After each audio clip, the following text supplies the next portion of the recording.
అందరికీ నమస్కారం. Welcome to Leo. వైకాపాకి చెందినటువంటి మాజీ మంత్రి కాకాని గోవర్ధన్ రెడ్డి గారి మీద ఇప్పటికే అనేక రకాలైనటువంటి ఆరోపణలు ఉండడం జరిగింది. దీని తోడుగా వాళ్ళ అల్లుడైనటువంటి గోపాలకృష్ణారెడ్డి గారికి సంబంధించినటువంటి ఒక కొత్త కుంభకోణం కూడా బయటికి రావడం జరిగింది. దాదాపుగా 100 కోట్ల విలువ చేసేటువంటి భూముల్ని ఎలక్షన్ కోడ్ రావడానికి ఒక్కరోజు ముందే ఆ భూములన్నీ కాజేశారని చెప్పేసి ఆరోపణలు రావడం జరిగింది. దీనికి సంబంధించి పూర్తి వివరాలు తెలుసుకునే ప్రయత్నం చేద్దాం. మనతో ఉన్నారు ప్రముఖ రాజకీయ విశ్లేషకులు అర్స్మిల్లి శ్రీనివాసరావు గారు. సార్ నమస్కారం అండి. నమస్కారం సార్. కాకాని గోవర్ధన్ రెడ్డి ఈయన మీద ఇప్పటికే కోర్టులో ఫైల్స్ దొంగతనం చేశారని చెప్పేసి, కార్యకర్తలని ఇబ్బంది పెట్టని చెప్పేసి అనేక రకాలైనటువంటి ఆరోపణలు ఉన్నమాట తెలిసిందే. ఆఖరికి వీళ్ళ అల్లుడు కూడా పేదల భూములు దోచేశారని చెప్పేసి తాజాగా కొత్త వార్త బయటకు వచ్చింది. దీని గురించి మీరు ఏమంటారు? కుటుంబ సభ్యులు మొత్తం దోపిడీలో పాల్గొనడం అలా కాదండి. వాళ్ళంతా నేను ఇప్పుడు ఏం చెప్తాను, దండుపాళ్యం ముఠా అని చెప్పినా మీకు వైసీపీలో ఉండి మంత్రి గట్ట చేసి లేదంటే జగన్మోహన్ రెడ్డి దగ్గరగా ఉన్నాడంటే వాళ్ళంతా దొంగల ముఠాయే. మీకు అందులో అనుమానం లేదు. ఒకవేళ అందులో కూడా ఎవడని ఇందులోకి వచ్చినా కానీ ఆడు పాత దొంగ అనమాట. పాత నేరస్తులు ఫోటోలు వేస్తారు. అలాగే చూడాల్సి అందుకునే టీడీపీ వాళ్ళు వాళ్ళని కలవలేకపోతున్నారు వాళ్ళతోటి.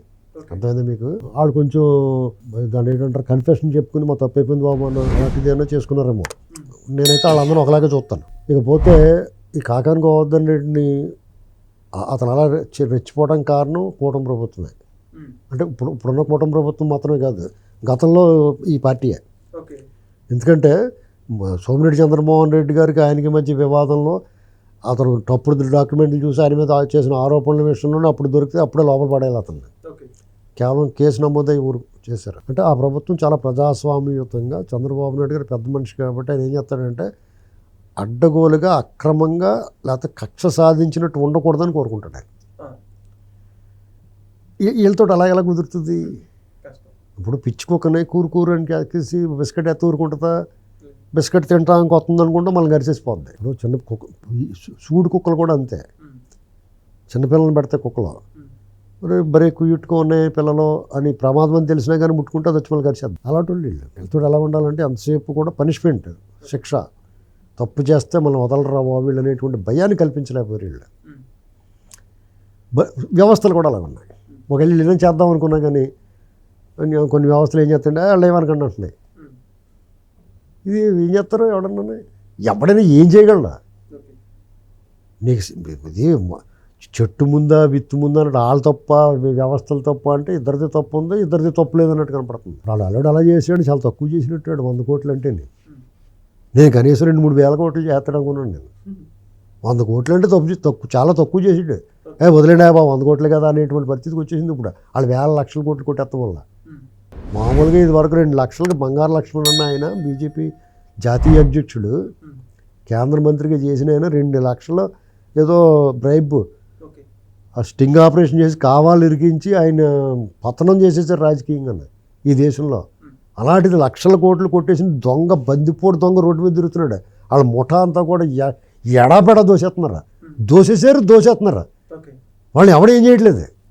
మరి ఎక్కడ పోతున్నాం? ప్రజల్లో ఉన్న అసహనం ఏంటనుకుంటున్నాం? ఎవడికాడికి వాళ్ళని చూసి వీడు కూడా మారిపోతున్నాడు.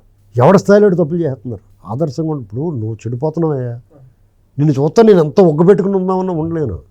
అవును, నువ్వు నీ ఇష్టమైనట్టు చల్లా చెదురుగా, నీ ఇష్టమైనట్టు విలాసవంతంగా ఉన్నప్పుడు నీ పక్కన ఉన్నవాడు ఆడు ఎలా ఊరుకుండా ఉండగలడు? ఆడు దొబ్బేయడం నీళ్ళు దొబ్బేస్తాడు. కాకాని గోవర్ధన్ రెడ్డి ఆ ఫైల్స్ కేసు ఇప్పుడు దొంగలు ఎత్తుకుపోయారు, ఆ ఫైల్స్ ఎత్తుకెళ్ళిపోయారు అన్న కేసులో ప్రభుత్వం మారిన వెంటనే అతన్ని ఇప్పుడు ఖైదీ సినిమాలో చిరంజీవి కట్టేస్తారు నాగలే, అలా కట్టేసి పైకి అలా బండికి కట్టేసి పైకి లేపుతారు. చూసావు నువ్వు సినిమా, ఖైదీ సినిమా? బండికి కాడి ఉంటుంది కదా, ఆ కాడికి 2 చేతులు పెట్టేసి పైకి ఎలాడదీస్తారు. అలా ఊరేగించాలి. అది తప్పు అనుకోరు ప్రజలు. బోరు బాబు చాలా ప్రమాదం బాబు, ఇలాంటివి చేస్తే అలా ఊరేగిస్తారు కూడా అనుకోవాలి. అప్పుడు ఎవరికాడు భయం వస్తుంది. మన ఏదో అధికారం ఉందని మన ఇష్టం చేస్తారు, రేపు పొద్దున్న ఇళ్ళు చేస్తారు. తప్పులు చేయకూడదు, మనం ఈ దొంగతనాలు అసలు చేయకూడదు, భూమి ప్రజల సొమ్ము కొట్టకూడదు అనేటువంటి భయాన్ని పెట్టాలి. అంటే పోలీసుల మీద కొన్ని ఆరోపణలు చేశారు కదండి. ఖచ్చితంగా ఎవరి మీదనే చేస్తాడు అతను. ఇవాళకి రెచ్చిపోయి మాట్లాడుతున్నాడు కదా. అవును, పోలీసుల్ని ప్రభుత్వం ఎవరినంటే మేము వస్తే మీ సంగతి చూస్తూ ఉంటున్నాడు. ఏంట్రా ఇప్పుడు చూడు అని చెప్పాలా. నువ్వు ఉండేం పీకేవరా ఇప్పుడు పీకుతానికని చెప్పాలా కదండి. అక్కడ రైతులు వాళ్ళ అబోదీపం అంటే వాళ్ళ దగ్గర లాగేసుకుని 100 కోట్లు భూమిని కొట్టేసాడంటే అది కూడా ఎలక్షన్ కోడ్కి వచ్చి ముందు రోజు గంటల గ్యాప్లో ఉంటారు. వాళ్ళు కూడా ఆదరాబాదరాగా ఇతనికి అనుమతులు ఇచ్చి చేసేసిన వాళ్ళు ఉంటారు చూసారా, అధికారులు. వాళ్ళకు కూడా నేను బల్ల మీద చేతులు ఎలా పెట్టమని రోళ్ళకారు ఇచ్చి కొట్టాలి, చిన్నపిల్లలు కొడతారు అలాగా. ఇది ఎందుకు చెప్తున్నానంటే వాళ్ళకి మామూలుగా కోర్టు లేకపోతే న్యాయస్థానాలు వాయిదాలు ఇవన్నీ అంటే వాళ్ళకి దర్జాగా తయారైపోయి కోర్టుకు వెళ్ళే ముందు అక్కడ కోడి కూర పప్పుచారు లేకపోతే మురుగన్ హోటల్లో భోంచేసి వెళ్తారు వీళ్ళందరూ హాయిగా, లేకపోతే కోర్టుకు వెళ్ళి వచ్చి అక్కడ భోంచే శుభ్రంగా భోంచేసి పడుకుంటారు. అర్థమైంది మీకు? అర్థం. మీకు మంగళగిరి హైకోర్టు అది ఉంది కదా, అక్కడ ఆ కోర్టులో కట్టబెట్టామనుకోండి వీళ్ళని ఏం చేస్తారు, మీకు ఆ మంగళగిరి ఏరియాలో మురుగన్ హోటల్ ఒకటి కోడికూర పప్పుచారు అని ఒక కొత్త కూర హోటల్ పెట్టారు, మంచి భోజనం బాగుంటుంది అక్కడ, పీకల దాకా తినేస్తారా, కోర్టుకు వెళ్ళి వచ్చేసన్నా తినేస్తారు, లేకపోతే వెళ్ళి ముందర తినేసి వెళ్తారా, హాయిగా కొడతారు ప్రాణం. ఈ దొబ్బేసిన డబ్బులు బోళ్ళని ఉన్నాయి కదండి. విజయవాడ బ్రహ్మాండమైన హోటల్స్ ఉన్నాయి, అందరూ దిగేస్తారు. మనోరమ్మకి వెళ్ళి పూరి కూర చాలా బాగుంటుంది, శుభ్రంగా తినేస్తారు, పొద్దున్న బ్రేక్ఫాస్ట్ అది అక్కడ. మీరు ఇలాగే వాళ్ళని ఏమి ఇబ్బంది పెడతారో, జైల్లోకి వెళ్తారు డబ్బులు పాడేసి శుభ్రంగా రాజభోగాలు అనిపించేస్తారు. చేత కొంతమంది ముసుగులు వేసుకున్నా వెళ్ళి కొట్టేలా ఉన్నాయి. మరి కడుపు మంట. అవునండి, అంటే త్రిబుల్ గారిని కొట్టారు కదండి. అలా కదండి, త్రిబుల్ గారు ఏం తప్పు చేయకుండా కొట్టారు వాళ్ళు. వీళ్ళు తప్పు చేసినా కానీ దగ్గర తిరుగుతున్నారంటే జనాలకి అసహనం వచ్చేస్తుందండి. మాటలన్నీ మనం ఇది అప్రజాస్వామికము, చట్ట వ్యతిరేకం ఈ మాటలు. కానీ ఈ మాటలు ఎందుకు వస్తున్నాయి, వాళ్ళు చేసిందంతా చేసి పచ్చి బందిపోటు దొంగలో దర్జాగా దొరల్లా తిరుగుతుంటే కడుపు మంటదంటే సామాన్యుడికి. ఖచ్చితంగా సగటు పౌరుడికి ఏంట్రా ఇది? ఈ చట్టాలు, న్యాయం, ఈ కోర్టు, రూల్ ఆఫ్ లా, రాజ్యాంగం అంతా కూడా సామాన్యుడికైనా, ఇలాంటి పందికొక్కులకి బందిపూడి దొంగలకి లేదా ఈ చట్టం వాళ్ళకి అమలు వర్తించదా అన్న బాధ ఉంటుంది కదా మీకు. ఇక్కడ మీరు చూడండి, ఇటీవల కాలంలో మిథున్ రెడ్డి బయటకు వచ్చాడు మద్యశామలో, పెద్దిరెడ్డి ప్యాలెస్లో వచ్చినాయి బయటికి. ఆల్రెడీ అతను చాలా వందల కొద్ది ఎకరాల భూములు కొట్టేశాడు అని ఫైల్స్ ఆలెట్టేశారు. ఈ మిథున్ రెడ్డి ఇందులో మద్యం స్కామ్లో ఉన్నాడు కానీ తాడేపల్లి ప్యాలెస్ పక్కన మంటలు వచ్చేసినాయి. ఎక్కడికక్కడ ఇలాగ వీళ్ళు ఇది ప్రధానమైన చిల్లరగా 50 కోట్లు, 100 కోట్లు, 60 కోట్లు, 30 కోట్లు, ఇలా కుప్పల కింద ఉన్న స్కాములు. ఇవన్నీ కాకుండా సెంటు భూములు ఉన్నాయి చూసారా. ఇప్పుడు సెంటు భూముల గురించి చంద్రబాబు గారు ఇప్పుడు ఈ ప్రభుత్వం ఆ సెంటు భూములు అయ్యి అందులో బినామీలు ఏమున్నాయి, వాళ్ళు అమ్ముకు దొబ్బిన వాళ్ళు ఎవరున్నారో, అమ్ముకున్న వాళ్ళు ఎవరన్నా ఉంటే అమ్ముకున్నాయని రద్దు చేసి ప్రభుత్వం హ్యాండ్ ఓవర్ చేసుకుంటారన్నారు. పిల్ల ఆడుతొత్త చూడండి కేసులు రేపు నుంచి పోలేనమాట. ఈ స్కాములు వీళ్ళు తలపోటు వచ్చేస్తుంది. స్కాములు ఏ అభివృద్ధి చేయరా బాబు, ఏం చేయాలో అర్థం అవట్లేదు. ప్రతిరోజు ఈ స్కామ్లే. ఈనాడు పేపర్ లేకపోతే వీళ్ళు కూడా కొన్నాళ్ళు పోయేదాకా పట్టించుకోబోతుంది, ఎందుకు వచ్చి కొడరా బాబు అని. ఆ ఈనాడు పేపర్ ఏమో ములుగారు ఇచ్చి పుడుతుంది, రోజు ఓడేసేస్తుంది సినిమా, కొత్త సినిమా రిలీజ్ అయిపోతుంది రోజుకి.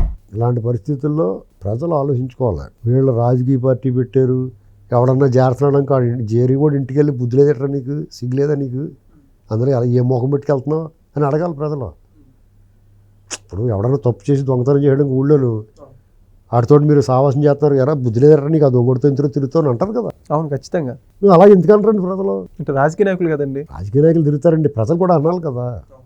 మరి అలాగ అన్నవాడికి వాళ్ళు డిమాండ్ చేసే హక్కు ఉందా? ఎవరు ముసుగుపడి ఉండాలి. చంద్రబాబు గారు వాళ్ళని కొడతలేదు తిడతలేదు అని చంద్రబాబు గారిని అనకూడదు. నువ్వేం పిక్తున్నావు, నువ్వు కేసు పడేయచ్చు కదా, నువ్వు వెళ్ళి అడగాలి కదా ఇంటి ముందు. మీటింగ్కి రమ్మని డబ్బులు ఇచ్చి వెళ్ళిపోతావు పెట్టి అవునా? ఇప్పుడు ఇంత బాధపడిపోయేవాడు ఆయన కొడతలేదు తిడతలేదు కేసు ఎడతలేదు పెడతారు లేకపోతే లేదు. నువ్వేం పిక్తున్నావు? నీ మొదలు నువ్వు గెలిపించావు వాళ్ళ మీద కేసు పెట్టమని, మరి నువ్వు కూడా ట్రై చేయాలి కదా.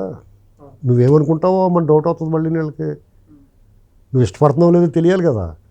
అందుకని 100 మంది 50 మంది 60 మంది తలకో రూపాయి వేసుకుని ఫ్లెక్స్ చేయించాలి మీ ఊళ్ళోని. ఇదిగో ఈ ఊళ్ళో ఈ దొంగోడు ఎంత దొబ్బేసాడు. మీ ఊళ్ళో ఉంటాడు కదా వైసీపీ వాడు, ఎవడో దొంగతనం చేసినాడు, అక్కడ ఏం దొబ్బేసాడు పెద్ద ఫ్లెక్స్ చేయించు. ఆ పని కూడా చేయకుండా ఇంట్లో కూర్చుని పప్పుచారు వేసుకుని అప్పుడాల నుంచి తినేస్తా ఆడిని కొట్టలేదు ఈయన కొట్టలేదు అని అడుగుతారు. మనల్ని బట్టే గతంలో యథా రాజా తదా ప్రజ అండి, ఇప్పుడు యథా ప్రజ తదా రాజా. ప్రజలను బట్టే పాలకుడు ఉంటాడు, ప్రజల స్పందనను బట్టే పాలకుడు నిర్ణయాలు ఉంటాయి. నువ్వు నోరు మూసి కూర్చుంటే వాళ్ళు పనులు చేసుకుపోతారు. పెద్దిరెడ్డి అయినా, కాకాని గోవర్ధన్ రెడ్డి అయినా, లేకపోతే ఇంకో రెడ్డి అయినా, లేకపోతే ఇంకొక నాయకుడైనా, ఎవరైనా వాళ్ళని నీ తాలూకు నిరసన ఉండాలి. ఆ భావ ప్రకటన స్వేచ్ఛని నువ్వు ఉపయోగించుకోగలగాలి. నువ్వేమీ చేయలేకపోతే ఫ్లెక్స్ చేయించగలవు. నువ్వు వెళ్ళి కొట్టలేవు, కానీ ఫ్లెక్స్ చేయించుకుని చెప్పగలవు కదా. ఖచ్చితంగా చూద్దాం సార్, మరి కూటమి ప్రభుత్వం మీద చర్యలు ఏం తీసుకుంటుందో లేదో. Thank you sir. Please subscribe to Leo News for more videos.